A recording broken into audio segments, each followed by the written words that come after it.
Welcome to WebWings. Alex Nanny here again with another breakdown of all things e-commerce. Today, we're going to delve a little bit deeper into one of the topics that we covered last week and think needs a little bit more meat on the bones, and that is identifying your ideal customer. Hello, everyone, or as I accidentally put on social media last night, WebWingers, because we are that cool. Is that what we're going to call people? No, I did, and then I regretted it instantly. It was a felt cute might delete moment. Well, is it cute? But anyway, we can let people decide. The masses will think up their own nickname. WebWingers probably won't be top, but we'll see where it goes. Well, we never know. Yep. So anyway, last week we started discussing identifying a customer who would benefit from a waterproof laptop bag. We decided that person was likely to be between 18 and 60 of any gender and likely to either travel between work sites or commute on a daily basis or on a regular basis. Today, we're going to figure out even more about their basis. We're going to figure out about the profile of our ideal customer and how our marketing methods change according to that customer's wants and needs. Now, to work that out, we need to think about a few other things. So where are and when are our customers online? What time of day do they look at social media, for example? What type of content do they like to engage with? And how do we want them to feel? Yeah, so we're going to break it down into 5 areas which we should ideally look at. The demographics of our customer. And that might not ideally be how you want to pigeonhole someone, but they are going to be areas that we can market to. So areas that are relatively common between all of the different marketing channels that are commonly used for e-commerce, so social media and other type of ads, that kind of thing. So they will typically allow you to look at things like age, gender, income bracket, employment or education. What are their hopes and dreams? What do they look for? What are they searching for? Matching it to Maslow's hierarchy of needs, maybe. Yep. Want to get fancy. Yeah. Looking at problems that they have.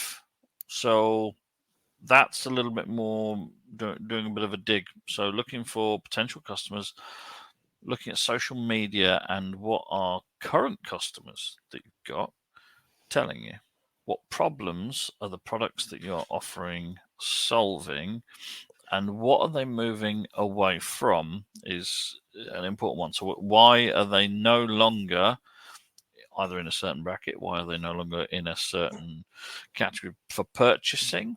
And what are their worst fears that we can perhaps quell to help them purchase the offers that we are putting in front of them? What's their nirvana? What's the best possible outcome that those customers are looking for? Exactly. So what exactly does our customer want or need, and how does our product fulfill this? Well, that's the golden question, isn't it, really? Now, we worked out this for the laptop bag last week, so perhaps I think today we ought to try a different kind of product.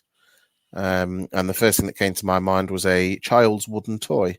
Something on your education level, I agree. Yes, exactly. It suits my mentality down to the ground.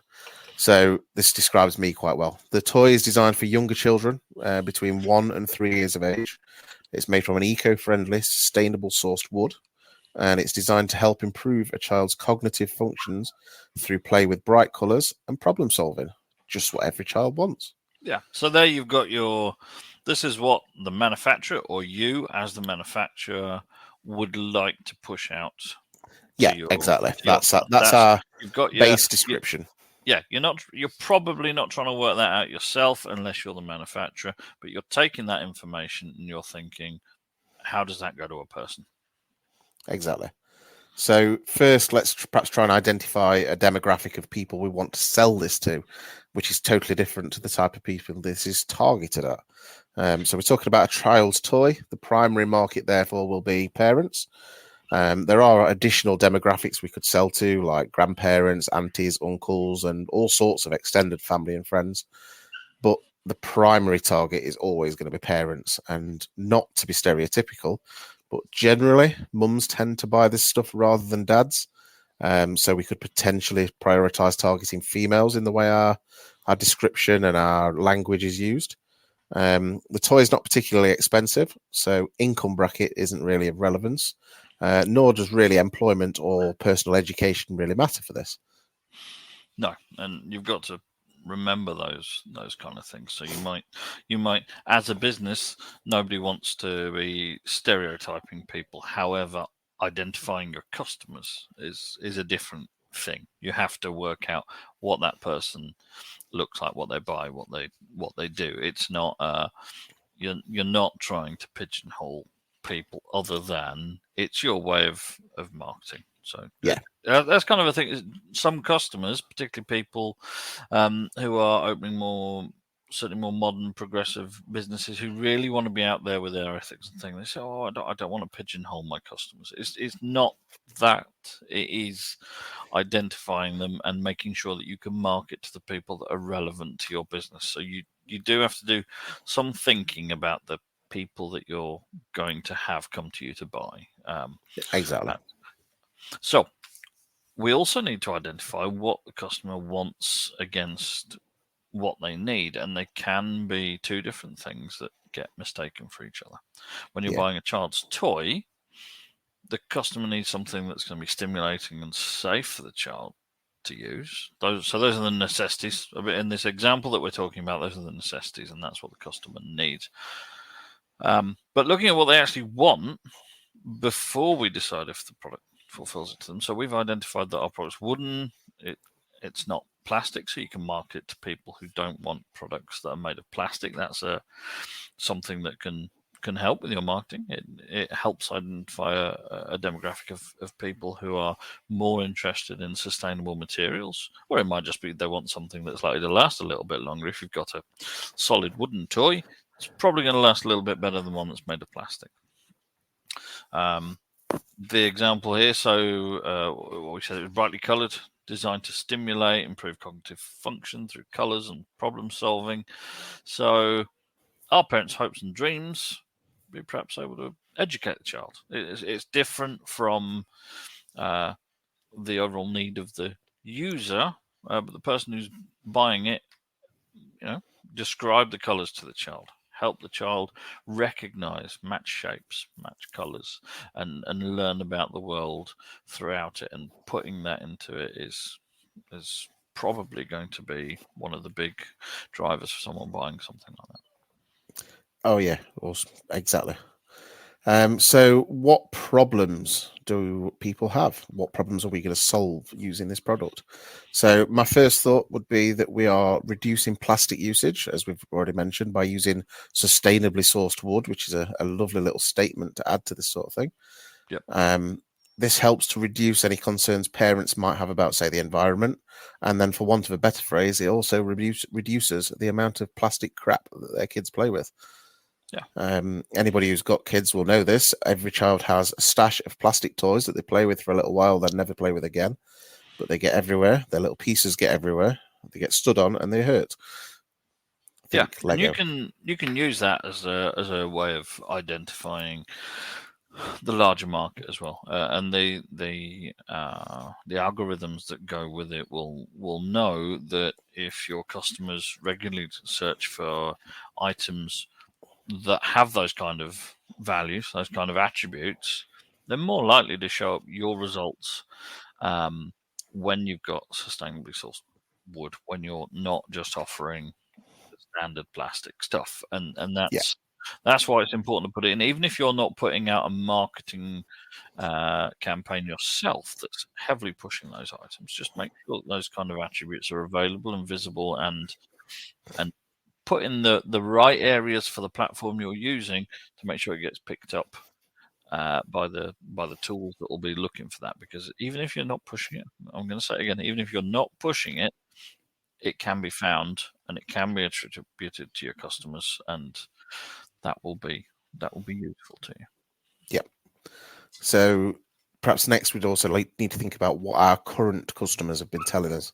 So look at product reviews, ask customers what made them choose your particular product through maybe a survey, Then we can also look at social media channels. The top first two that come to mind would be YouTube and Instagram. We know there are thousands and thousands of videos out there of people unboxing toys. And search those for the same product, see how people have bought it, and actually describe it, and how their kids react to it. Yeah.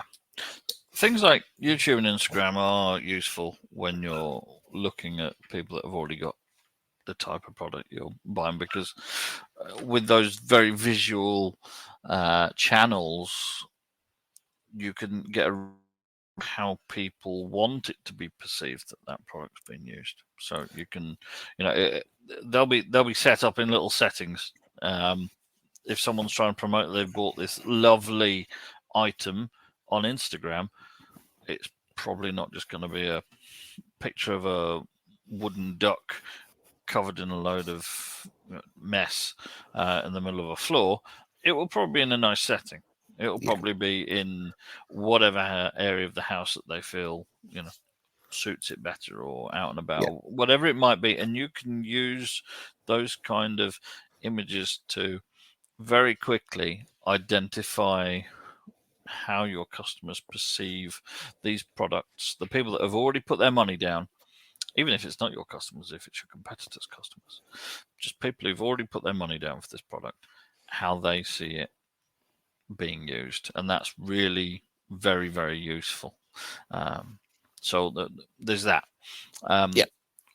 So what are people moving away from? What are their worst fears? Where have they been before? So in this example, well, we are laying on it quite heavily now, but in this example, they're moving away from disposable toys that are perhaps not safe. Perhaps there are sustainability issues. Perhaps there are reasons that people are going to buy your product over other ones. They may have had similar things before from different materials, from different manufacturers, in different price brackets. You may be getting people to either spend a little bit more, or you may be trying to get people to spend a little bit less, because that suits your product. There are no small parts with this one that cause choking, legal compliance, all that kind of things. What is absolutely the nirvana for the customer in terms of the product that you're selling? Is it going to make that little difference in someone's life? Is it going to propel their child to a high salary career? Probably not. Not from a toy, but you're selling the dream. You're selling it. And that's where you can look at things like Instagram, whatever. Get a bit of view of it. Exactly. And Instagram does give that impression of the perfect life, which is what people want. The whole Instagram versus reality trends spring to mind. Exactly. And that's also part of how you sell, isn't it? So, yeah. It really is. So can we perhaps expand on all of that a little bit more? Certainly, there are further things that we can think about. In terms of the customer, we could go a bit further than just the normal demographic information that we've thought about. So we could look at what is their lifestyle, where do they hang out, what motivates them. This all comes under a concept of customer profiling. Now, I don't like that word. I really don't like profiling. It almost sounds investigative. But in terms of marketing, that is essentially what you're going to be doing. And when you're doing any advertising these days, particularly social media advertising, and you see things, a lot of them use what is called the lookalike customer. So if you Facebook marketing, use a lookalike, that means that if you're seeing the advert and you're coming to that banner, that's because whatever social media platform you're looking at thinks that someone who looks a little bit like you in terms of lifestyle, job, what they search for, whatever, it thinks that you match that profile. And that's what you need to do with your customers. And that's why lookalike profiling is useful, because it means that you can target people who perhaps haven't directly looked for your products yet. But there are however many other people that are quite like you that have done. And that's why you're seeing it. So yes, profiling is not a term you want to band about, but you have to understand that recognizing similar customers is where the benefit comes from in these kind of things.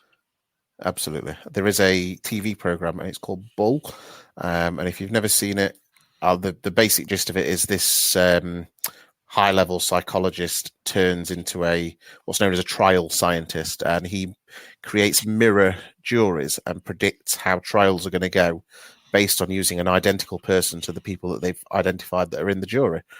And they run trial and error stuff to figure out what's best to say, etc., etc. But it very much concentrates on the profile side of things with people. It is. It's the same as customer focus groups. Exactly. Customer focus Exactly. groups It's the that modern people have version been of. running for however long, but using social media tools enables you to do it without, let's be honest, the expense in both time and money of going out and getting a consumer research panel to here you are, there's this product I want to sell. I think you've got to recognize that people don't. The amount of times I get customers come to me and say, well, I don't want to be thinking of my customers like that. I want a nice relationship with my customers. That's great. You've got to get the customers first. You've got to get customers. Be really nice to them. Be very nice to your customers by all means, because that's what they want. That's what you want. But you need to attract them first. And unfortunately, in order to attract them, you're going to have to find them. And therefore, you need to work out what they like and what they want. Yeah, you do. So the next stage of this, then, now we've identified our customer, we need to perhaps think about the customer journey. And what do we mean by that?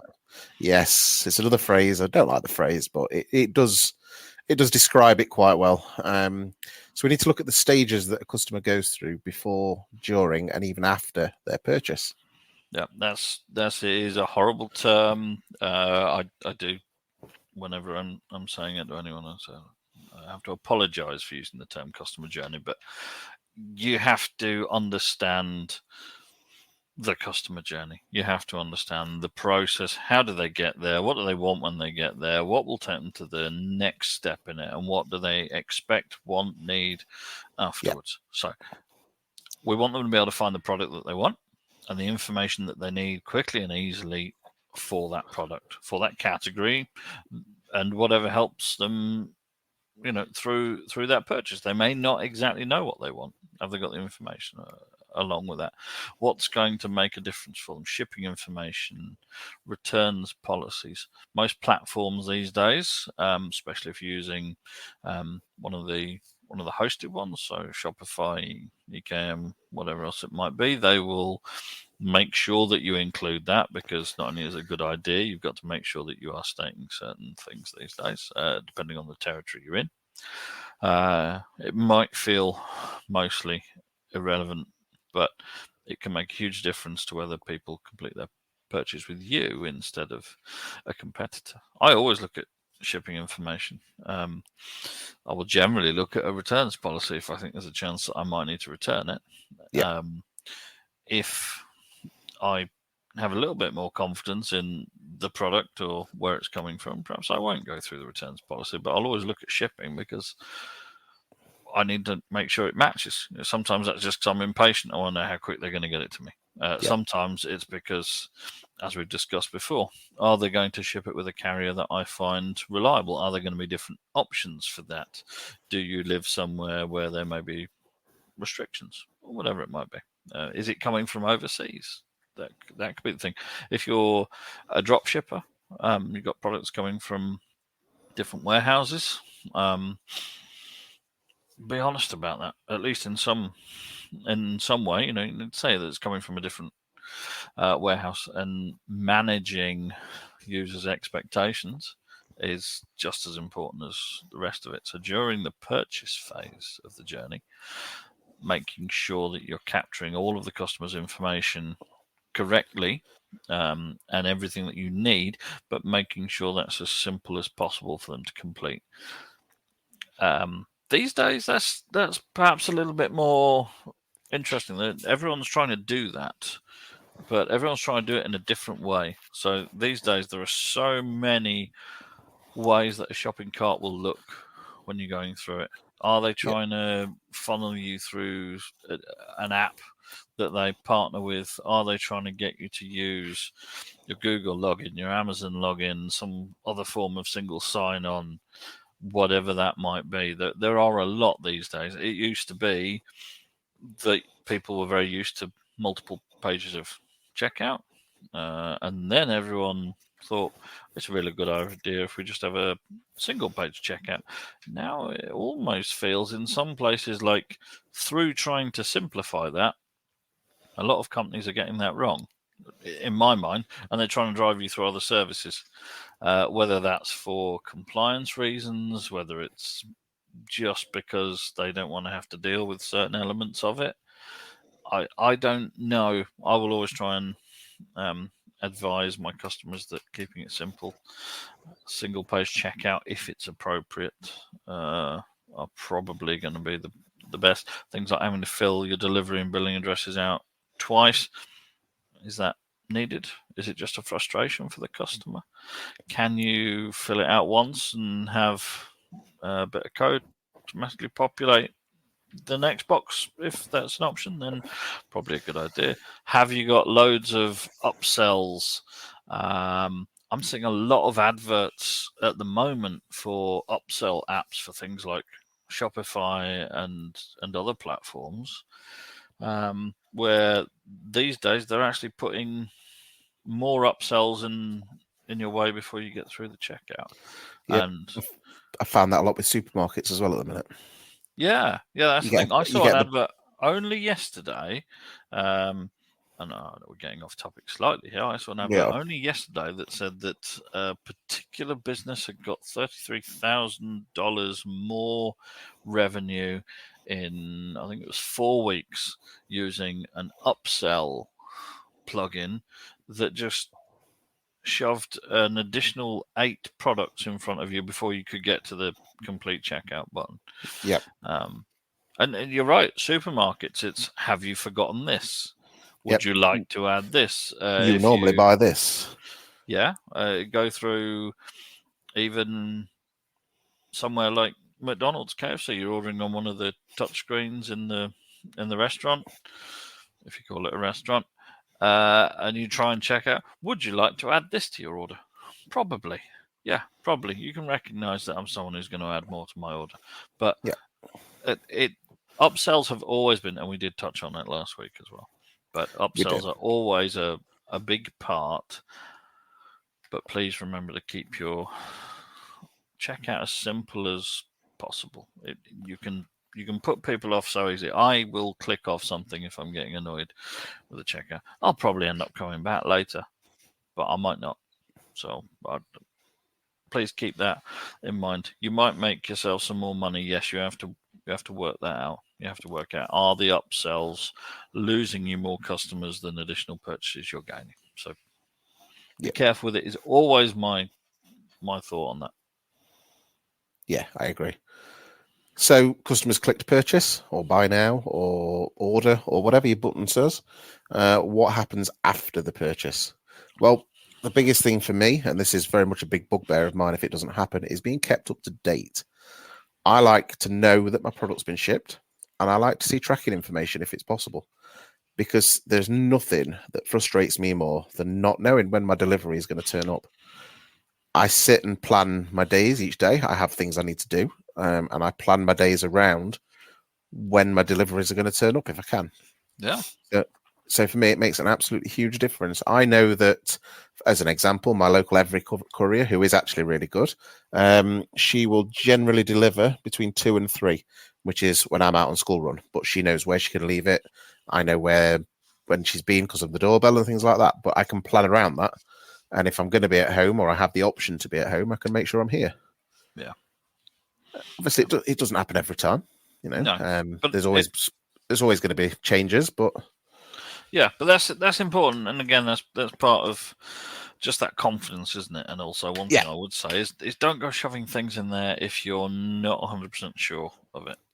If you don't have a good enough relationship with your delivery partners and your couriers yet, don't go sticking promises in there that they may not keep, or keep them up to date.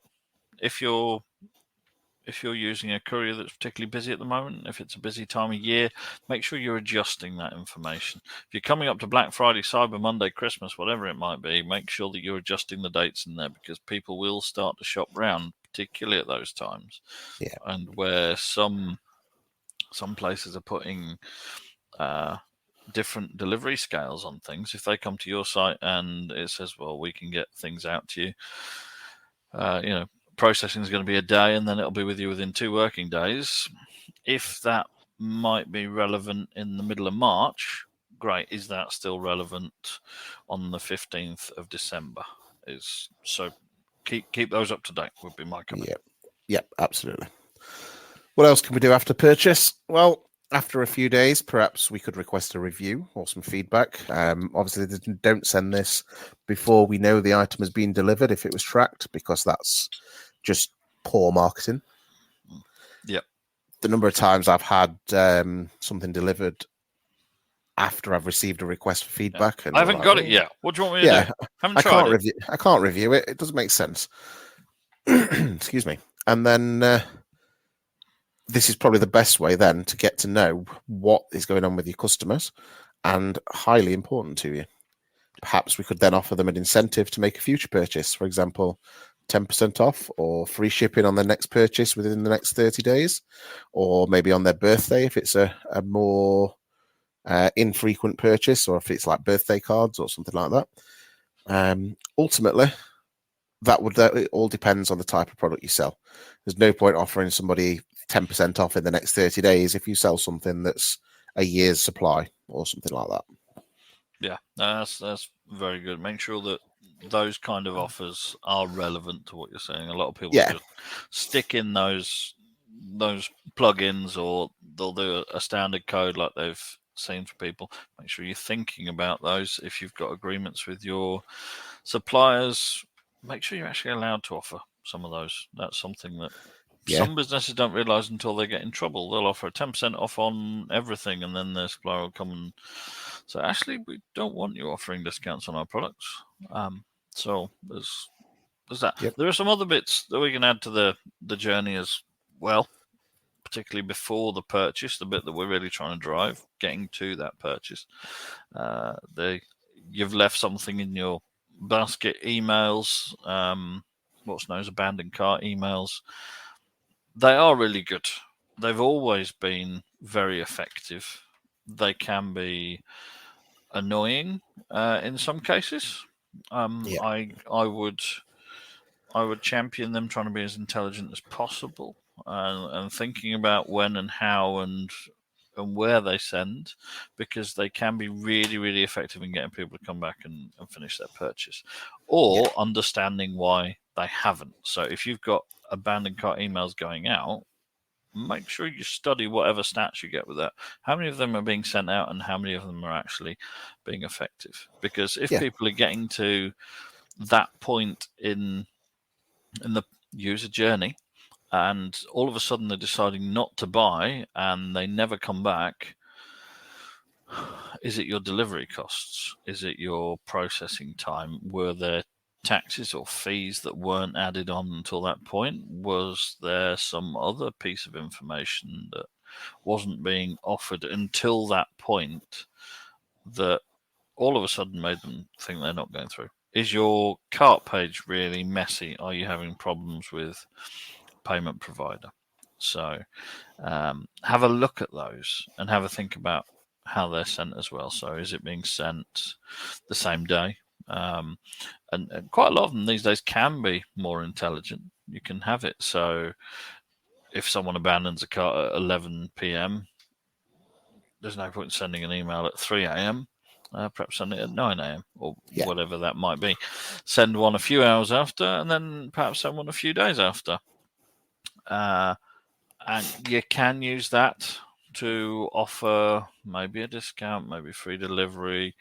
Were you still looking for this? Even the ability to do some other things. I've got a few examples where we've put in the option to click a button and you'll get someone from the business to ring you back. There might have been a problem. It might have been more information was needed. Don't. Yeah. I would suggest some caution in having abandoned cart emails that just offer discounts. You know, if you abandon a cart and then 30 minutes later you get an offer through for 10% off or free shipping or whatever, because unfortunately word gets around very quickly about that. It really got my goat up a few years ago when here in the UK Barclaycard did some radio adverts suggesting that people perhaps get through to cart and then jump off the process because, hey, they'll probably send you a 10% off code. That's really frustrating because not every business is in a position to do that. And while it can be a fantastic incentive and whatever, you might end up with all businesses just sticking up their prices 10% because everyone's waiting for an abandoned cart email that offers them a bargain. Everyone's trying to find a way to incentivize people to come back and complete those purchases. So, and that's not a great. I'll say that's not a great way to treat your customers. I don't think that's a great way for your customers to treat you. It's not a start of a good relationship if all they're doing is sitting around and waiting to play the system so they can get a little bit of a discount. Yeah, and we all do it occasionally when we know we're going to get something like that. But it's not a great way, as you say. And we are not simply saying that you should offer discounts or freebies out to everybody in the hope that something sticks, because that's definitely not the case. No. We're just suggesting that the placement of these sorts of discounts and making sure that they are relevant can be a big part of the customer journey, the word we hate, and helps win people over to your brand sometimes. Yeah. I realise we're waffling on a little bit longer than we normally do on this one, but there's a lot to cover. It's called offering value, Andy. That's what we're doing. That's what I was just coming to. So the next thing we're going to sort of discuss is something called social listening and how we can perhaps leverage that. Now, digital marketers will turn around and tell you that the value of social listening has increased significantly over the last year. Social media listening allows you to build a solid understanding of how your customers or potential customers think about you by analysing what they say on their social channels. Yeah, and we have talked about looking at those images available online for your products, but also go online and see what people think about your competition. Anyone who's setting out a business wants to be the best. Of course you do. You want to be the best in at least one area, because otherwise, what are you doing? There's no point just being middle of the road for absolutely everything, because your competition will just beat you. Yeah. But by using the information that is available online, be it through social media, through review sites, through videos, through articles, what do people feel about your competitors? Even if it's not immediate competitors, even if it's similar products in a different country, if you're expanding the market in your area and you're taking something that isn't currently available, it might be available elsewhere in the world, and see how that's been done, see what's been liked about it. There's more than enough information to make those kind of decisions. And as always, I will harp on about this until someone finds a way to shut me up. Make sure you're using the personality that goes with your business, the personality that goes with your products, to put into everything that you sell. It is about personality, because regardless of anything else, even if you ignore all of the advice that we have just said, your business still has a personality. Your products still need to reflect that personality, and that may be the one thing that means that somebody purchases from you as opposed to purchases from somebody else. And I think that probably concludes what we're going to talk about today. We've given you quite a lot to think about, and it's definitely been more content heavy than we'd like, but it's a really big topic, and it could easily have been discussed over more episodes, but we didn't do that. We decided to give it to you all in one big chunk. Go. Yeah, I can hear people screaming, "No, don't do another one." No, they want more. I've decided. Oh, is that what it was? Sorry, maybe it was just more in my head. Yeah, probably is. Sound of you banging your head on the desk. But yes. Next week, I think it's probably well worth looking at advertising. and how people will start to consider that, and how the different advertising channels might work for your e-commerce business, because it's always changing. It's going to have to be something that we'll cover many times. We'll get one in there, and it's a scary topic for many, because people think, I don't want to spend money, and then you start to get a return on it, and they think, I like spending money. I'll spend more because actually I'm getting loads more money in. So next week we're going to look at online advertising. Yeah, and how to keep that as a valuable resource rather than just, again, using the phrase I used earlier, throwing money at it and just hoping something sticks. Yeah, you're not going to. There's absolutely no value to that, and that's something we will definitely talk about. There's no value to doing that. You need to be able to say, I'm going to put this amount into my advertising and get this as a return, and that's what we want to teach people to do. Understanding that it's never just chucking money and hoping it comes back. It's this month I'm going to spend this much on advertising, and that will see me a return of whatever. That's where we're going to get you. That's where we want to teach. That's what we're going to do, and we're going to stop talking about it now before we do an entire second episode in one go. No chance. So no. So we will catch you next week for another installment. We have been WebWings. You are now WebWingers, and we hope you have a safe onward journey.